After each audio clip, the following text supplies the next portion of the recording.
যুবক রুটি বানায় আর পরে আস্তাগফিরুল্লাহ, রুটির দলা বানায় পরে আস্তাগফিরুল্লাহ, খামির বানায় আর পরে আস্তাগফিরুল্লাহ, রুটি নিয়ে উনুনের ভিতরে চুলার ভিতরে সেকা দেয় আর পরে আস্তাগফিরুল্লাহ, দোকানদারের কাছে কেউ আসলেই সে রুটি দেয় আর পরে আস্তাগফিরুল্লাহ, ক্রেতার কাছ থেকে টাকা নিয়ে ক্যাশ বক্সে রাখে আর কি পড়ে, আবার রুটি বানানো শুরু করে আর কি পড়ে, খালি এইটাই পড়তেছে। ইমাম আহমদ ইবনে হাম্বল তো অবাক, কিরে এটা আবার কেমন যুবক, খালি আস্তাগফিরুল্লাহ।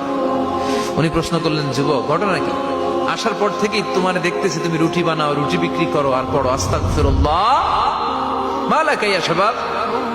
যুবক বলে, আস্তাগফিরুল্লাহ আমার সবচেয়ে বেশি পছন্দের আমল, আমি সব সময় আঠার মতে ইস্তেগফারের সাথে লেগে থাকি আর সব সময় পড়তে থাকি আস্তাগফিরুল্লাহ, আর এর বদৌলতে আল্লাহ আমারে মুস্তাজাবুদ দাওয়া বানিয়ে দিয়েছে। আহমদ ইবনে হাম্বল তো অবাক, আনতা মুস্তাজাবুদ দাওয়া, তুমি মুস্তাজাবুদ দাওয়া রুটিওয়ালা? আমি এত বছর হাদিস পড়াই, আমিও তো মুস্তাজাবুদ দাওয়া না, আর তুমি রুটি বেচো বাজারে, তুমি মুস্তাজাবুদ দাওয়া, তুমি দোয়া করলে সব কবুল হয়ে যায়?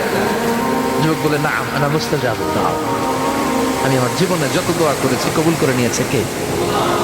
সব দোয়া কবুল করে নিয়েছে আল্লাহ, একটা দোয়া ছাড়া। কয়টা?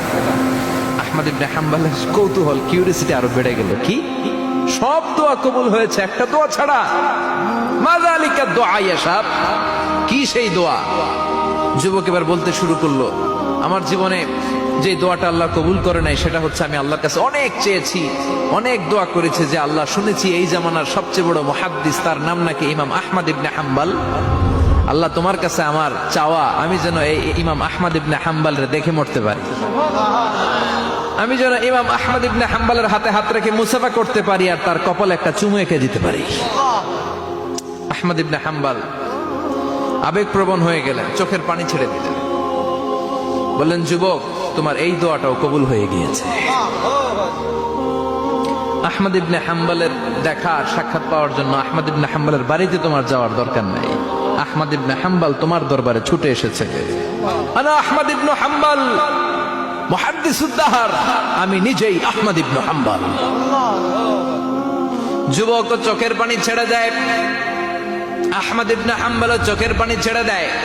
যুবক চিৎকার মেরে ইমাম আহমদ ইবনে হাম্বলকে জড়িয়ে ধরে, হাতে হাত রেখে মুসাফা করে, কপালের মধ্যে চুমু খায় আর আল্লাহর শুকরিয়া করে বলে, ও ইমাম, আসলে এই দোয়াটাও আল্লাহ আজকে কবুল করে নিল।